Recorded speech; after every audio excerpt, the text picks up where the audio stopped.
चहचहाने वाली चिड़ियों का गान हमेशा प्रसन्नता का गान नहीं होता। दुख, पीड़ा और मोह ये सब अलग नहीं, एक समान। तुम्हारा मोह ही तुम्हारा दुख और तुम्हारे मोह का त्याग तुम्हें पूर्ण रूप से सुखी कर सकता है।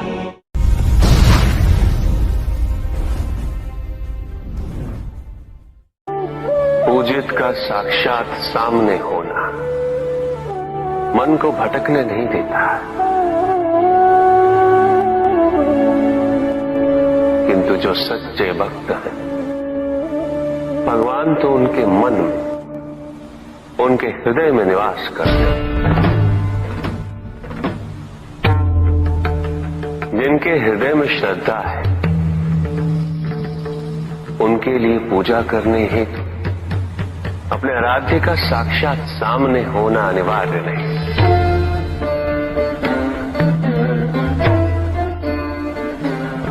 वो तो अपने मन के नेत्रों से प्रतिपल उनके दर्शन पा रहे हैं।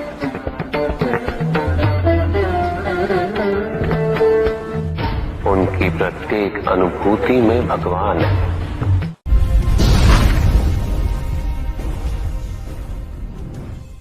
सत्य तो शाश्वत है।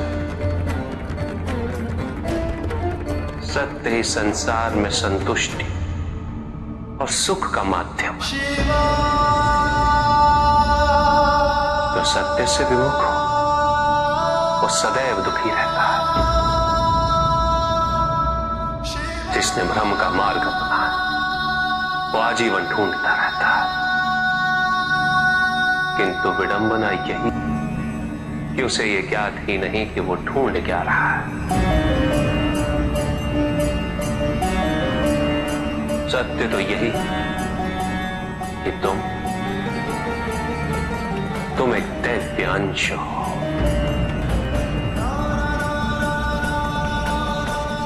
जन्मोपरांत तुम सबने अपने आप को केवल मनुष्य मान लिया और यही विस्मरण तुम्हारे कष्टों का कारण है। तुमने अपने शरीर को ही सत्य माना। लोभ, भय, शंका, असुरक्षा, छल इन सब को अपने जीवन का आधार बना लिया।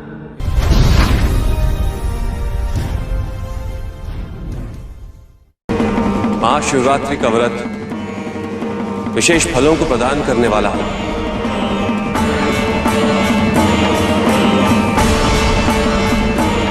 इस व्रत को रखने से पुरुषों की सारी मनोकामनाएं पूरी हुई।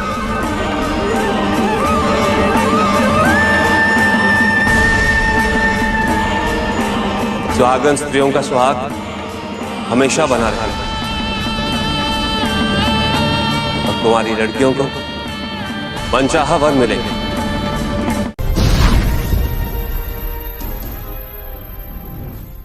पुत्र और पुत्री में भेद करना उचित नहीं, किंतु तब भी कुछ व्यक्ति ऐसी मूर्खता कर बैठते क्योंकि वो कन्या की महिमा से अपरिचित है, क्योंकि वो ये समझ ही नहीं पाते कि कन्या का सम्मान करना प्रत्येक व्यक्ति का धर्म है, क्योंकि कन्या जीवनदायिनी है, वो जननी है और जननी तो केवल सत्कार के योग्य होती, उपेक्षा की नहीं, उसका तिरस्कार नहीं किया जाता। एक कन्या विवाह के पश्चात दो कुलों को जोड़ती है। परिवार की स्थापना है तो एक कन्या की भूमिका पुरुष से कहीं अधिक महत्वपूर्ण होती है। और जब परिवार से परिवार जुड़ते हैं तो समाज की स्थापना होती है।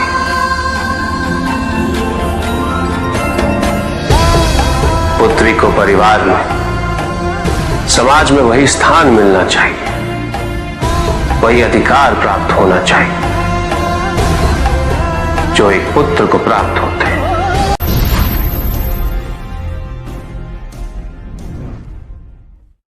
प्रेम क्या है? बताइए महादेव, कृपया बताएं कि प्रेम का रहस्य क्या है? क्या है इसका वास्तविक स्वरूप? क्या है इसका भविष्य? प्रेम क्या है ये तुम पूछ रही हो पार्वती? प्रेम का रहस्य क्या है? प्रेम का स्वरूप क्या है? तुमने ही प्रेम के अनेकों रूप उजागर किए हैं पार्वती। तुमसे ही प्रेम की विभिन्न अनुभूतियां हुई। तुम्हारे प्रश्न में ही तुम्हारा उत्तर नहीं थे। क्या इन विभिन्न अनुभूतियों की अभिव्यक्ति संभव है?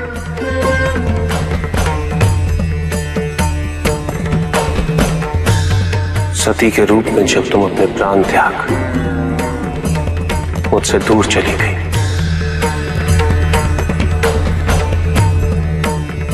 मेरा जीवन, मेरा संसार, मेरा दायित्व सब निरर्थक और निराधार हो गया। मेरे नेत्रों से अश्रुओं की धाराएं बहने लगी। अपने से दूर कर तुमने मुझे मुझसे भी दूर कर दिया पार्वती।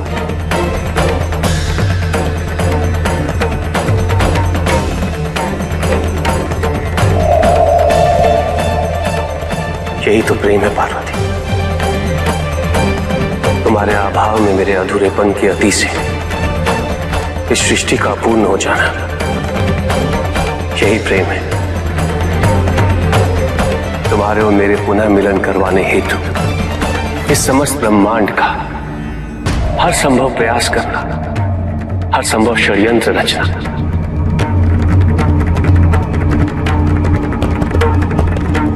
इसका कारण हमारा असीम प्रेमी तो है।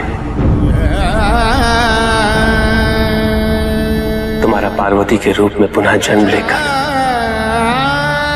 मेरे एकाकीपन और मुझे मेरे वैराग्य से बाहर निकलने के लिए विवश करना और मेरा विवश हो जाना, ये प्रेमी तो है।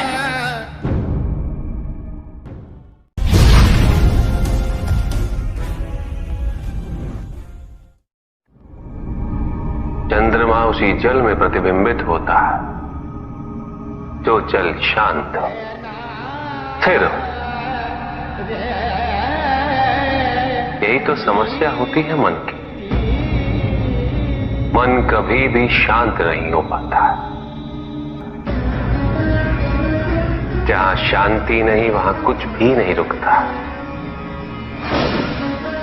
समुद्र की लहरों की भांति विचारों का उपद्रव मन को निरंतर स्थिर रखता।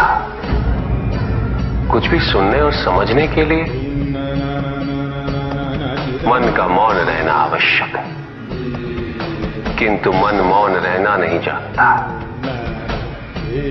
वो तो निरंतर कुछ ना कुछ कहता रहता, प्रतिपल शब्दों का आक्रमण चलता रहता है मन पर। और यही आक्रमण है जिसके कारण व्यक्ति कभी भी शब्दों के परे नहीं जा पाता। जहां जीवन की सत्यता का बोध उसकी प्रतीक्षा कर रहा होता।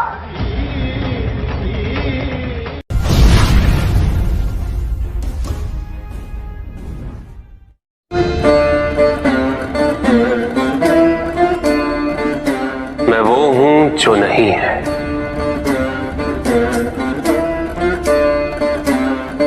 जो नहीं है वो मैं हूं।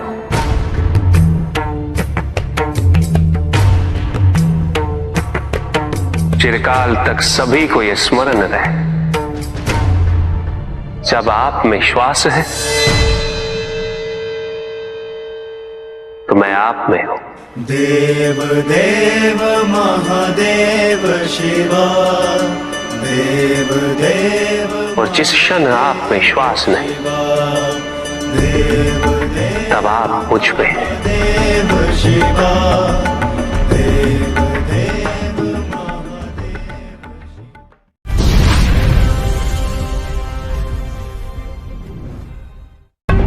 सत्य को जानने के लिए वन में जाना अनिवार्य नहीं है।